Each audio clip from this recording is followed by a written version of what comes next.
Bueno, hermanos, vamos a comenzar.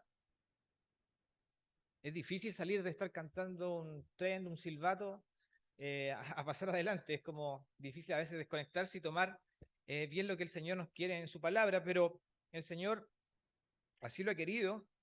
Y vamos a comenzar entonces con el título del sermón de hoy, que se llama Comprender que nuestra adoración es con todo nuestro ser. Y continuamos obviamente hablando de la epístola escrita al pueblo de los Corintios. Corinto, como ustedes saben, era una ciudad bastante importante y abundante. El apóstol Pablo pasa allí alrededor de un año y medio durante su segundo viaje misionero y allí es donde él funda y planta una iglesia. En Hechos 18 relata más bien lo que pasa en detalle durante todo este tiempo donde Pablo planta esta iglesia. Al terminar su visita a Corinto, Pablo se marcha a visitar a otros pueblos, a otras ciudades. Se marcha a Éfeso, Jerusalén, Antioquía y Galacia. Después de salir de Corinto, Pablo escribe una carta a los corintios. Fuera de Corinto, escribe una carta a ellos avisando algo bien peculiar. En el capítulo 5:9, si ustedes me van acompañando con el texto, sería fantástico. Dice, no os envolvéis con los fornicarios. Es un mensaje y un aviso que envía Pablo a los corintios, ya fuera de la ciudad. Y Pablo escribe esta carta para responder sobre los problemas que hay en la iglesia. Hay bastantes problemas en la iglesia de Corinto y sobre todo son problemas que tienen que ver con escándalos y aberraciones sexuales. Eso lo pueden ver en el 1:11. Y uno de los problemas que también Pablo trata en el capítulo 8 más adelante es si es permitido que los cristianos coman carne de animales en muestra de ofrenda a los dioses paganos. Pero esto no es lo importante que hoy nos vamos a tomar como texto, sino lo que relata en el 6:13 brevemente, que dice, eh, Pablo menciona la comida y el estómago solo para dar paso al tema de la fornicación y el cuerpo, que en griego, ahí los que estudian griego, ¿dónde está Pablito? Por ahí está Pablito, que significa porneia, y porneia significa inmoralidad sexual. Entonces, nos vamos a enfocar en el 6:13, que es el enfoque que le da Pablo en mencionar la comida del estómago para graficar o dar paso al tema de la fornicación y de la porneia, que es la inmoralidad sexual. Ahora, anteriormente en el capítulo, estamos contextualizando, hermanos, para que ustedes entiendan. En capítulo 5, Pablo habla en detalle de esta porneia, que es la inmoralidad sexual, y habla de un hombre que es miembro de la comunidad cristiana, el cual mantiene una relación amorosa con la esposa de su padre. O sea, entendamos que es como la madrastra, pero él mantiene una relación marital, digámoslo así, no permitida con la esposa de su padre. Pecado que es inaceptable, obviamente, hasta para el pueblo pagano. Condenado, obviamente, por la comunidad cristiana, pero condenado hasta por la comunidad pagana. Un pecado, hermanos, que manchaba la reputación, obviamente, de toda la iglesia de Corinto. Ahora, Pablo, ¿por qué se preocupaba? No solamente se preocupaba por la muestra pública de inmoralidad, sino también se preocupaba por la falta de reacción de la iglesia.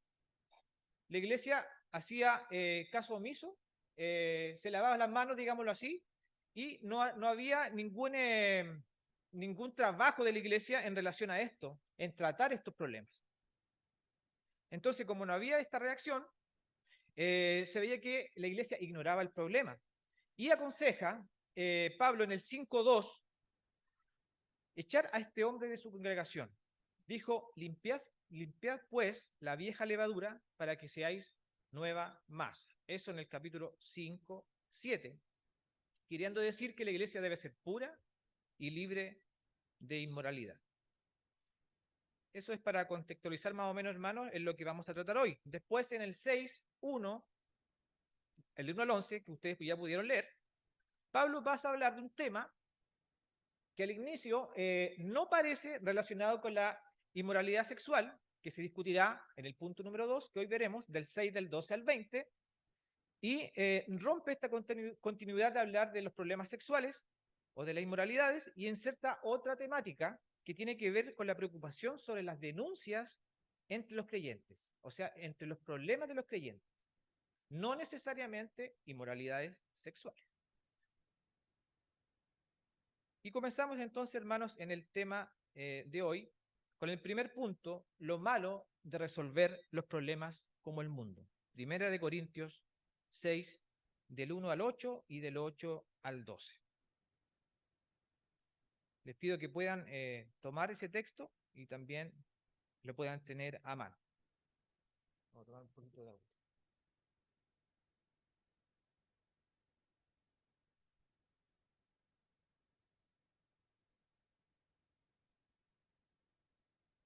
Ya.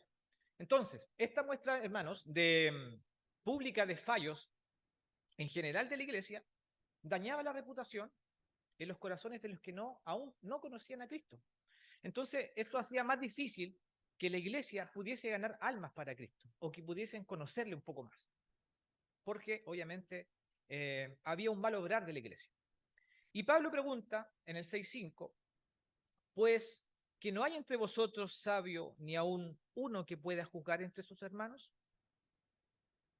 Él desde ya les pide que resuelvan su disputa entre ellos, que no acudan a tribunales externos, sino que lo trabajen entre hermanos en la iglesia, en la interna, en lugar de invitar a los que están fuera de la iglesia a juzgar los asuntos internos de la iglesia. Eso dice en el 6:7. Y es importante que cuando nosotros leemos la Biblia es confrontarnos también con la palabra en nuestra localidad, o en nuestra iglesia en general, presbiteriana, o en la iglesia del mundo también. Eh, y decirles que, hermanos, nuestras congregaciones no están exentas de estos problemas, no están libres de padecer estas mismas situaciones.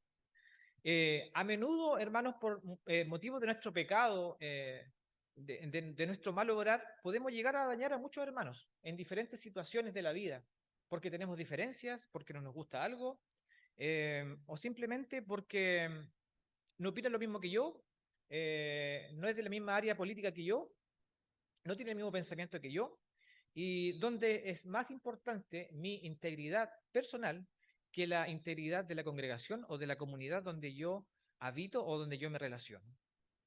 Dejamos de tener comunión, se da lugar a veces a pelambres, a chismes entre nosotros, hasta dejamos de saludarnos, le quito el saludo a mi hermano. ¿Por qué? Porque no he sido capaz, no he tenido la madurez de poder resolver este tema, sin tener la capacidad bíblica de solucionar nuestras diferencias. ¿Qué nos dice Mateo 18:15, hermano? No sé si algunos se recuerdan.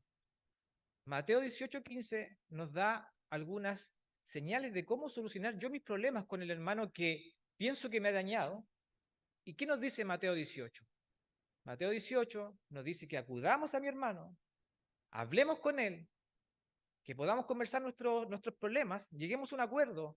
Y si el hermano me ha entendido, yo he ganado un hermano. Y nos da dos instancias más, que si el hermano no hace caso a lo que yo, o hace, no podemos llegar a un punto concreto de resolución, pide que llame a otros dos hermanos de la iglesia y le acompañen. Y después te da otra instancia más. Pero lamentablemente, hermanos, nosotros no hacemos ninguna de las tres. ¿Por qué? Porque primero está nuestro corazón, que no se humilla ante el Señor para ganarle a mi conciencia y a mi integridad, para yo ponerme también en el corazón del hermano para saber qué es lo que pasó. Entonces, muchas veces caemos todos en ese pecado. Todos.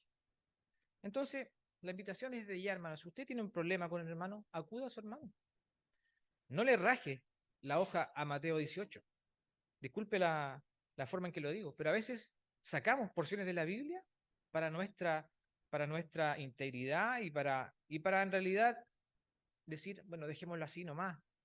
El Señor después, en el tiempo, nos dará la forma de reunirnos, pero no es así, porque uno va acumulando cosas. Lea Mateo 18:15.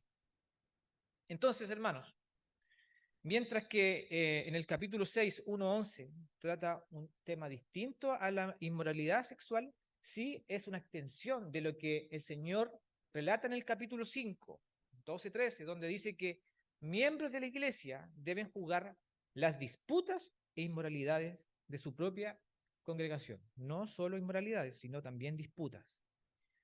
Y no permitir que los no creyentes, o sea, los externos, lo hagan por nosotros. En el capítulo 5, Pablo explica qué hacer con una inmoralidad sexual en la congregación. Aquí Pablo trata un problema que pasa con específicamente con los griegos y también con los judíos. Los judíos, por ejemplo, no solían acudir a los tribunales externos para solucionar problemas, sino más bien ellos trataban de solucionarlos en familia, en las sinagogas, con los ancianos, pero no acudían a los tribunales externos porque también era condenado, era visto como pecado. Sin embargo, todo lo contrario pasaba con los griegos, que a ellos les encantaba esto, les encantaba eh, los litigios, y los juicios eran sus espectáculos preferidos o predilectos. Entonces, volviendo al capítulo 6, se ocupa de cómo la congregación debía actuar cuando se presentan problemas de menor importancia entre los creyentes. Si bien la sociedad ha fijado un sistema legal, pero Pablo dice que los litigios entre cristianos no debiesen ser juzgados en las cortes seculares. Ahora, ¿por qué Pablo dice que esto no debe ser juzgado afuera? ¿O por qué los cristianos no deberíamos llevar nuestros desacuerdos ante las cortes del mundo? Yo aquí noté 3 puntos importantes. Primero, si el juez y el jurado no son cristianos, es difícil manifestar insensibilidad y poca empatía a los valores cristianos. Por ejemplo, muchas veces los problemas maritales es común que se lleven a juicio fuera de la iglesia, ¿cierto? Pero el enfoque de un abogado o de un juez es siempre tender a la separación de ambas partes. ¿Es así? ¿O siempre buscan que puedan ver la última oportunidad de tratar de reunirse? No es así. Casi siempre la solución más rápida es que cada uno tome su lugar, llegue a un acuerdo económico y cada uno haga su vida por fuera. No así la Biblia, no así la iglesia. Muchas veces, hermanos, en la poca experiencia que tengo también de ser presbítero, eh, ha pasado que hemos tenido que trabajar en cuanto a eso, a los matrimonios, y es importante que cada uno de nosotros no está libre de que esto pase. Y nuestra primera acudir debe ser a la iglesia, debe ser a los pastores, a los ancianos, al grupo de consistorio que está para eso. Y también decirle que me alegra que haya una madurez en esta iglesia, porque cuando han habido problemas, hemos tenido que ayudarles, hemos tenido que orar con nuestros hermanos, hemos tenido que tratar de lidiar y de resolver los problemas. Eso es lo que el Señor nos quiere a cada uno de nosotros. Ninguno de nosotros está libre, yo tampoco estoy libre de caer. Ninguno de ustedes está libre de caer. Entonces, ¿por qué Pablo les dice que no salgan a resolver sus problemas? Es porque primero, el juez y el jurado no son cristianos. La razón por la que se va a la corte es con frecuencia la venganza, lo que no debiera ser el motivo de un cristiano. Los pleitos también dan una mala imagen a la iglesia, no quiero decir que los escondamos, motivando también a que los que no conocen al Señor pongan su atención en sus problemas antes que en su propósito. Si yo les pregunto, cuando ustedes ven, no sé, en redes sociales, en la televisión, en las noticias, ¿para qué noticias usted ve la iglesia siempre? ¿Cuándo salimos nosotros de la iglesia? ¿La iglesia cuándo sale? ¿O la iglesia católica, la iglesia evangélica? ¿Cuándo sale en la televisión? ¿Para el tedemo evangélico o para un escándalo? ¿Es así? Y más bien es siempre escándalo. Que el pastor se robó esto, que la comunidad se robó esto, que la iglesia pentecostal hace tal cosa, que la iglesia católica, un obispo abusó de tal cosa. Entonces, siempre lo primero que se ve son los escándalos y no lo importante, y no lo secular, no lo que nos mueve. Entonces, por eso Pablo les dice, es importante que ustedes sepan primero, en primera instancia, resolver sus problemas dentro de la iglesia. Avancemos, hermanos. Primera de Corintios 6, 9, 11. Dice, así erais vosotros. Es su tema. Aquí Pablo describe las características de los incrédulos. Él no da a entender que los idólatras, los adúlteros, los afeminados, ni los que se echan con varones, ni ladrones, los borrachos, maldicientes o estafadores estén automáticos o irrevocablemente destituidos del cielo, excluidos del cielo. Pero si bien Pablo arranca con un catálogo de pecados, de los cuales nosotros también somos parte. Y quiero que aquí tengamos principal atención y nos evaluemos. Y tendremos que fijarnos un poco en este catálogo para entender también a la iglesia primitiva, cristiana, y ver que la naturaleza humana no ha cambiado mucho en relación a ese tiempo, a la iglesia actual. Dice que estaban los promiscuos y los adúlteros. El libertinaje sexual, hermanos, era parte del trasfondo de la vida pagana en Corinto. La virtud de la castidad era casi desconocida. Y la palabra para promiscuo especialmente desagradable, que quiere decir que prostituto. Así lo traduce la Biblia. Y tiene que haber sido difícil ser cristiano en ese tiempo. Eh, Les pregunto, ¿es diferente esta situación a la vida actual? ¿Hay infidelidades? ¿Hay infidelidades en la iglesia? Claro que lo hay. Muchas veces, no sé si los varones o también las damas, pero piensan que la infidelidad es solamente un tema de sexualidad, pero también existe la infidelidad emocional. Y lo noté acá. Ocurre cuando uno de los miembros de la pareja mantiene un vínculo emocional o de amor con alguien externo. No necesariamente tiene que ser un acto sexual, sino tiene que ser solamente ya tener una relación un poco más cercana, donde existe quizás esta codicia de estar con la persona sin que sepa mi esposa, sin que sepa mi esposo. Entonces, no es solo sexual, también es emocional. O cuando yo puedo comenzar a conversar con una persona y puedo empezar a tener alguna relación, a decirle algunas cosas bonitas, eso también es entrar en un círculo de infidelidad, para que lo tengamos claro también los hombres y las mujeres. Pensaba en los jóvenes. ¿Cuántos jóvenes hay acá? Castidad en el 2023, en el 2024. Está más bien abolido por la sociedad. Cuando un joven se relaciona en la universidad, en una fiesta, y le preguntan, o tú dices, o tienes que decir, yo soy cristiano. Ah, ¿y tú qué piensas? ¿Ustedes llegan virgen al matrimonio? ¿Qué pasa con la mayoría de los jóvenes? Se burlan de ellos, se burlan de ellos. Y esto ha pasado siempre, ha pasado siempre. Imagínense ahora en la actualidad. Entonces también debe ser difícil ser joven en la situación eh, actual. Entonces, eh, es complejo vivir en esta sociedad que está tan llena del pecado. También dice estaban los idólatras. El edificio más grandioso de Corinto era el templo de Afrodita, donde habitaban más de 1000 prostitutas, la diosa del amor, en el que florecían juntos a la idolatría y la inmoralidad. ¿Diferente a la vida actual? ¿Sí o no? Los idólatras. No solamente hay idolatría a nivel sexual, sino también en los vicios. Yo puedo ser idólatra en mi trabajo porque quiero obtener mucho dinero, siempre dinero. El otro día tenía la posibilidad de salir unos días con mi familia y bueno, uno de los beneficios de haber comprado ese paquete era una entrada libre al casino. Y fuimos al casino y te dan un pequeño cheque para jugar. Y bueno, nosotros también fuimos a ver, había un show musical y quisimos también ir a compartir algo en familia con mis padres y mi hermana. Y bueno, y veíamos, estaba todo junto, eh, casino y el show. Entonces, entramos y yo me daba cuenta cómo la gente, el vicio es tan grande del casino, de permanecer horas y horas y horas sentado. Y veía muchas personas que en realidad no disfrutaban de estar alegres con el casino. Si bien yo iba a tratar de estar un rato alegre, pero había mucha gente que estaban ahí tristes, lanzaban una cosa así, salían los monitos al lado, ganaban, perdían, muchos perdían, y, pero yo notaba que no estaban cómodos haciendo eso.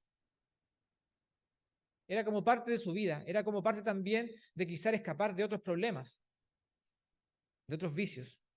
Y veía que había mucha idolatría en esos casinos. Ustedes entenderán que sí lo hay. por el dinero. Pero de alguna forma, hermanos, todos somos idólatras.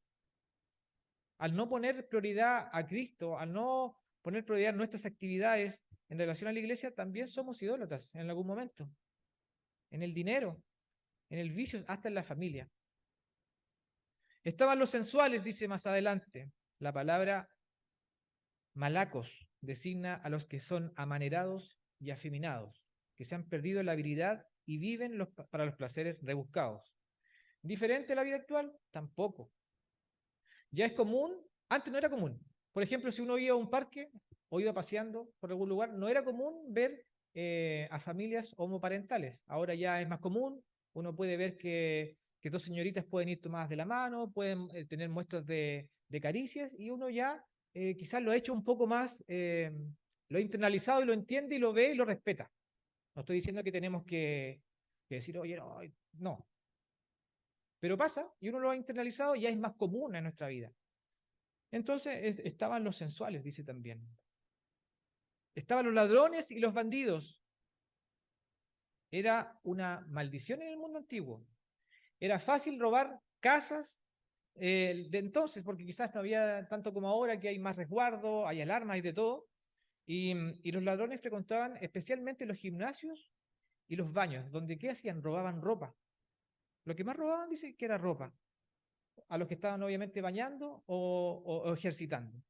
Y habían tres clases de robas, perdón, castigados por pena de muerte. Primero, el de una cantidad superior a 50 dracmas, ropa sustraída que valiera más de 10 dracmas, y también el robo nocturno, que también conocemos como violación de morada.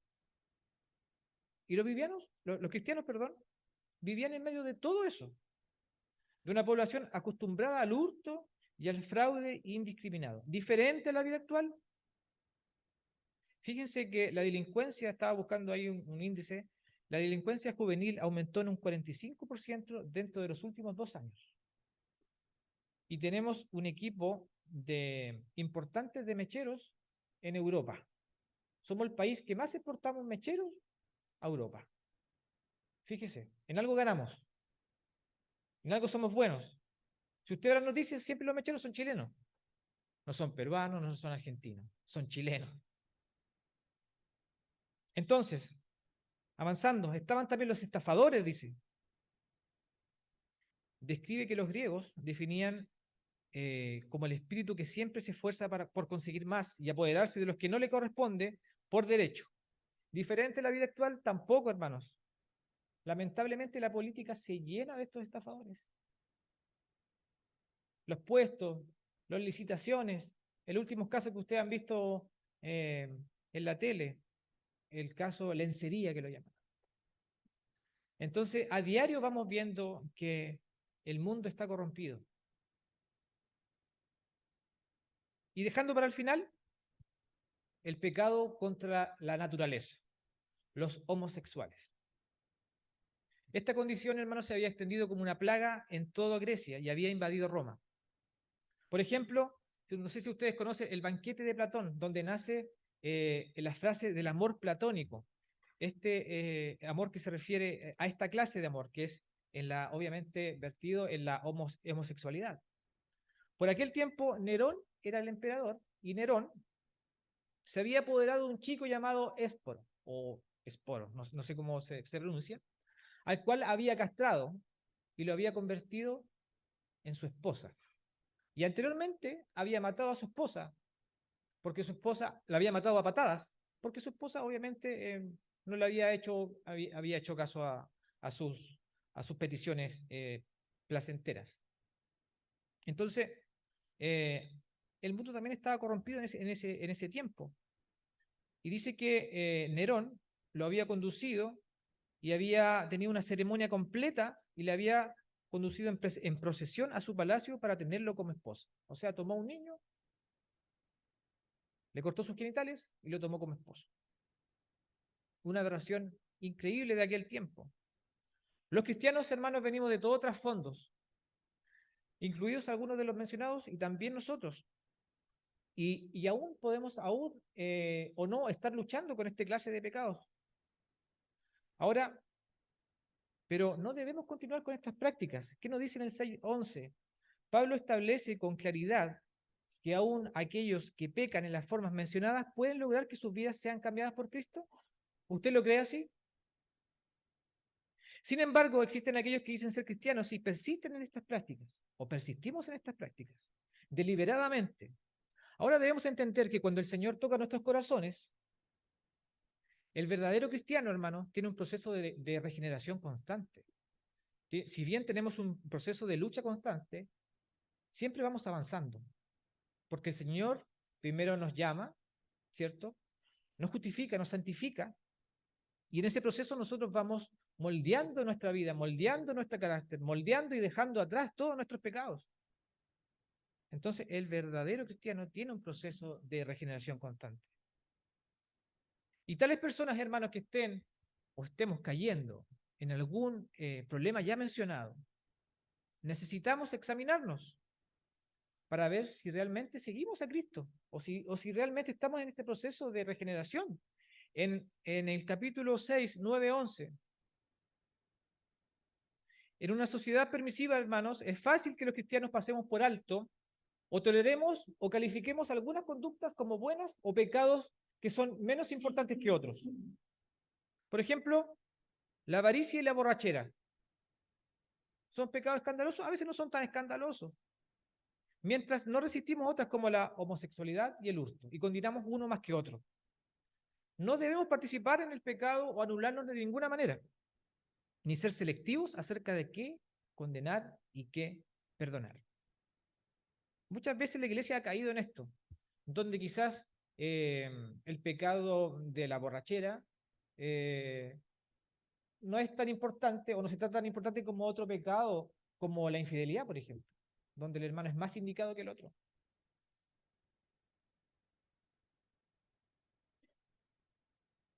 Dios, hermanos, espera que nosotros, sus seguidores, en cualquier edad, en cualquier generación, en cualquier época, mantengamos estas normas bajo su autoridad. Pablo enfatiza en la acción de Dios en hacer de los creyentes un nuevo pueblo. Y los tres aspectos que el Señor menciona en relación al trabajo de Dios son parte de nuestra salvación. En Romanos 8:30. Nuestros pecados fueron lavados primeramente, ¿cierto? Fuimos apartados para un uso especial. ¿Cómo lo llamamos? Santificación o santificados. Y también fuimos justificados, que fuimos declarados no culpables. ¿Por medio de qué? Por medio del sacrificio del Señor, por nuestros pecados. Romanos 8:30 dice, predestinados, llamados, justificados y glorificados. El segundo punto y final, hermanos, la santificación de nuestro cuerpo. Primera de Corintios 6, 12 al 20.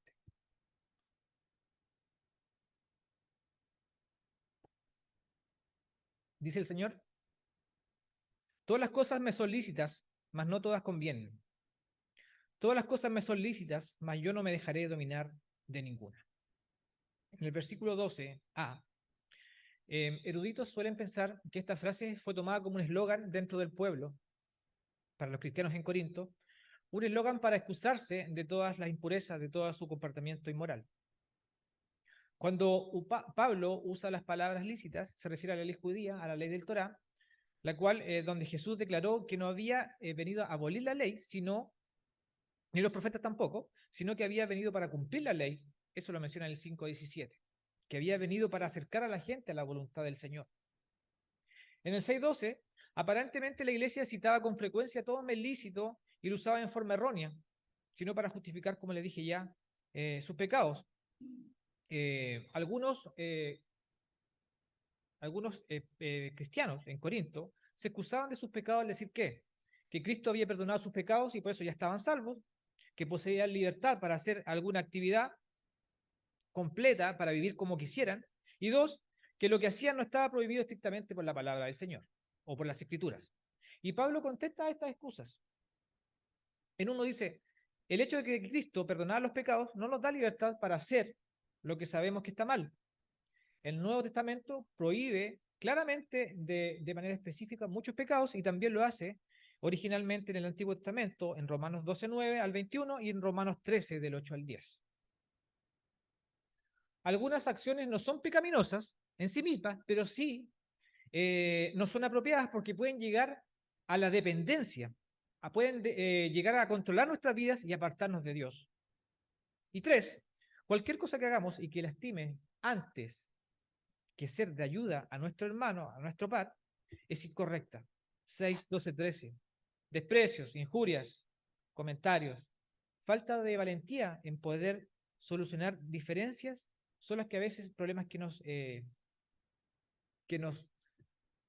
a ver, que fatiga nuestra vida, que también llevamos en nuestra mente, llevamos en nuestro corazón y que nos hacen avanzar.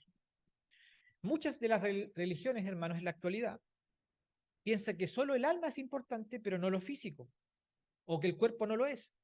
Y el cristianismo ha sido influenciado de cierta forma por esto. Sin embargo, la religión cristiana es una religión muy física. ¿Por qué? Porque adoramos a un Dios que ha creado un mundo físico y manifestó que era bueno. Nos prometió una tierra nueva y también nos prometió que la gente será transformada en su vida física. El corazón del cristiano, hermanos, es la historia de Dios mismo, tomado carne y sangre, viniendo a vivir con nosotros para ofrecer sanidad física como también restauración espiritual. El texto dice, todas las cosas me son lícitas, mas yo no me meteré debajo de potestad de nada. Eso dice esa otra versión del versículo 12. Pablo cita el eslogan en el 12a para continuar con, mas no todas convienen, y lo vuelve a citar para situar su explicación, mas yo no me dejaré dominar de ninguna. Aquí la palabra dominar implica estar bajo autoridad o caer bajo el control de. Entonces, en el 6.13 dice que la inmoralidad sexual es una tentación que está siempre ante nosotros. En la televisión, en Netflix, donde el sexo, perdón, fuera del matrimonio es tratado como normal, aún hasta deseable, que forma parte de la vida, mientras que el matrimonio es mostrado como algo que ya no existe, algo como un poco más abolido, es mostrado como con frecuencia como que fue fuera de época el matrimonio, que ya no es necesario tener una pareja o quizás vivir en pareja, pero no eh, casarnos. Inclusive podemos ser hasta mal vistos por otros si aparentamos pureza. Muchas veces el pueblo cristiano es burlado por eso. Te dicen, no, ¿cómo vas a llegar tú? Yo te conozco, ¿cómo vas a llegar tú al virgen, al matrimonio?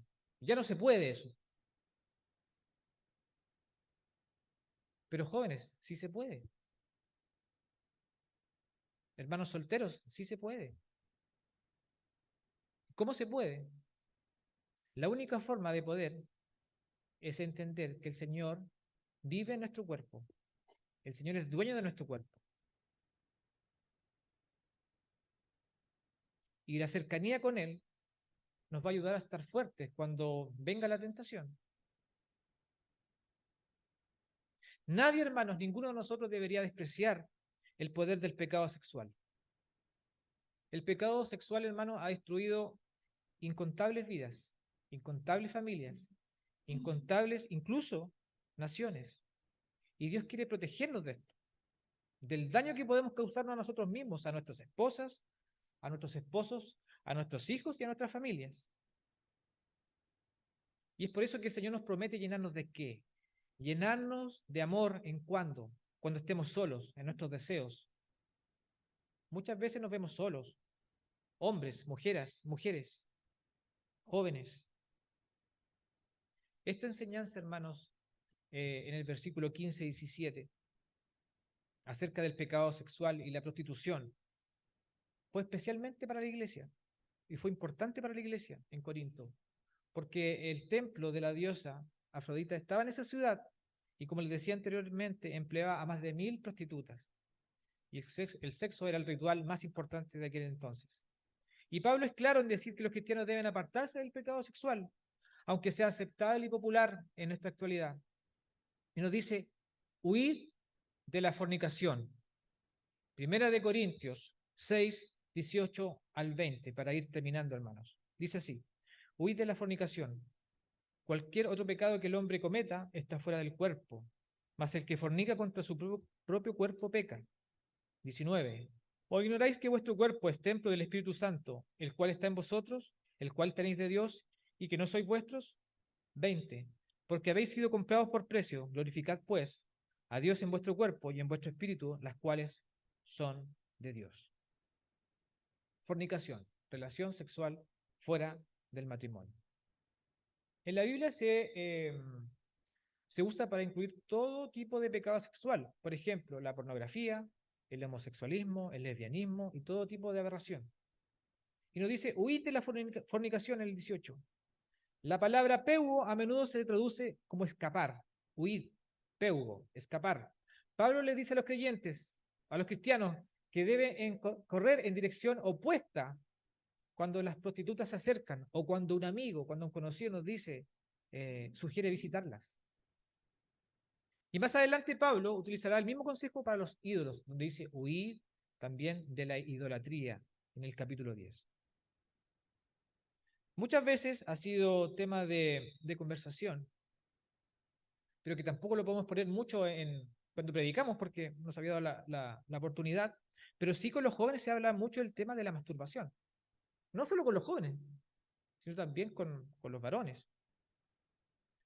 Y si bien la masturbación es producir placer sexual acariciándose a sí mismo, aunque hoy muchos no lo consideren como pecaminoso fuera de la iglesia, el problema ¿cuándo está, hermano? Está cuando hay dependencia de él, es cuando uno se da cuenta que Dios pide pureza mental y condena los pecados de la imaginación, es cuando la masturbación vemos que también es un pecado, porque causa dependencia.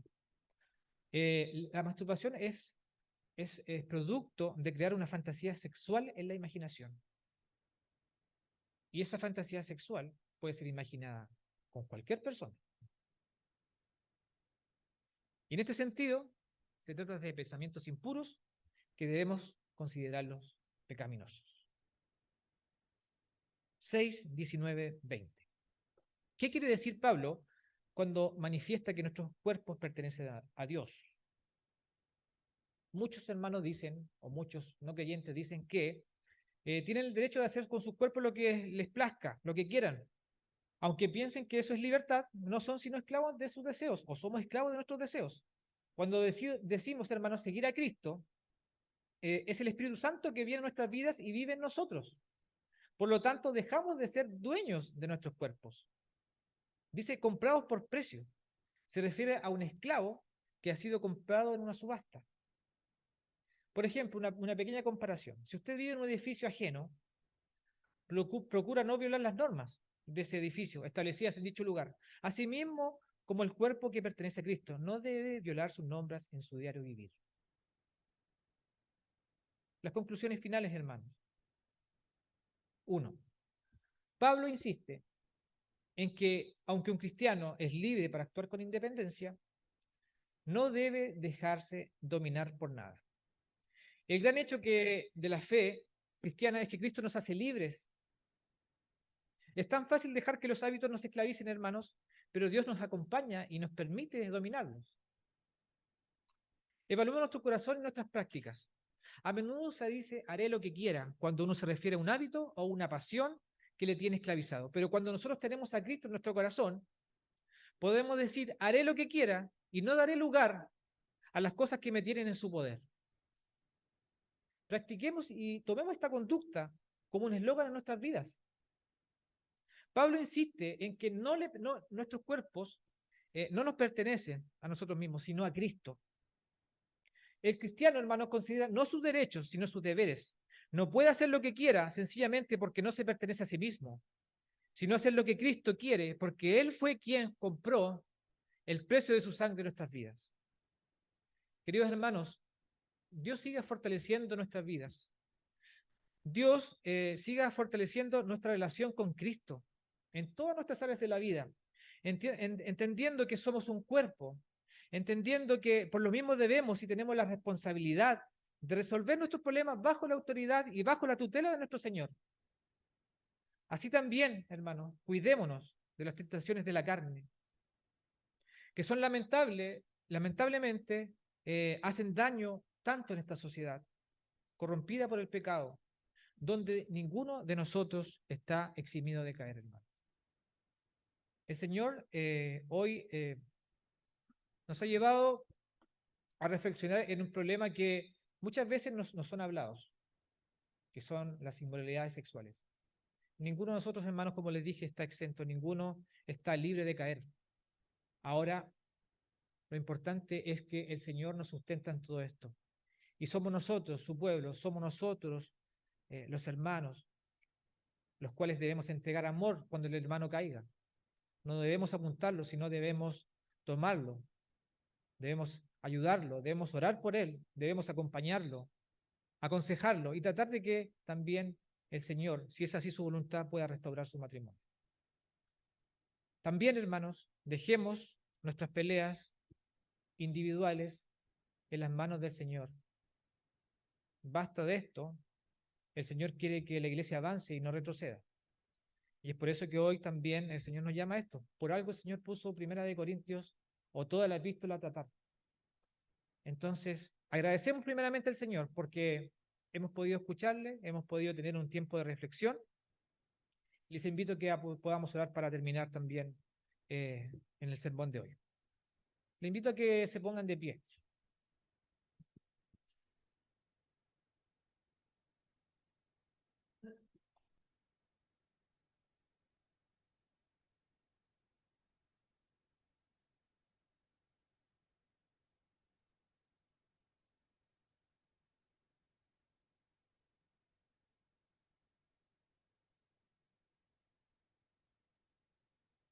Padre Santo, Dios, te damos la gracia, Señor, porque entendemos que el nivel, Señor, de nuestra idolatría a veces puede ser aberrante, Señor, a tus ojos. Si bien muchas veces no está relacionado con la inmoralidad sexual, sino está relacionado con otros pecados que a veces pensamos que son de menor grado, de menor cuantía, pero asimismo como son las aberraciones sexuales, Señor, también eh, somos cautivos de ellos. Te pedimos, Señor, que tú bendigas esta iglesia, nos bendigas a todos, principalmente también a los niños que hoy están acá, para que tú, Señor, los libres de todo mal. Gracias por sus padres, gracias por sus abuelos que los traen también. Y te pido, Señor, que tú sigas conduciendo esta iglesia, que esta iglesia, Señor, tome otro rumbo, que esta iglesia en general, Señor, deje de fijarse, Señor, eh, en lo menos importante, Señor. Lo más importante es glorificarte, lo más importante, Señor, es dar a conocer el Evangelio al mundo. Lo más importante, Señor, es salir de estas cuatro paredes en la semana, Señor, y poder glorificarte, poder que nuestros pares, que la ciudad, que Chillán, que nuestros amigos, que nuestros colegas, eh, nuestros compañeros de estudio también puedan conocerte, Señor. Ese debe ser nuestro eslogan de lucha y te pido, Señor, que tú nos hagas cambiar. Y que cuando tengamos un problema con un hermano lo podamos conversar, podamos junto a la Escritura, Señor, llevar este problema, solucionarlo, porque tú te alegrarás con eso, Señor. Tú te pondrás contento. Perdónanos una vez más por todas nuestras faltas, pero también te damos gracias porque hoy podemos glorificarte, hoy podemos reunirnos como congregación, hoy podemos tener una comunión junto a ti, Padre. Gracias porque hoy tú, Señor, nos has exhortado y te envío, Señor, que tú también nos bendigas en el término de este culto. En tu nombre, Señor, lo dejamos todo. Amén.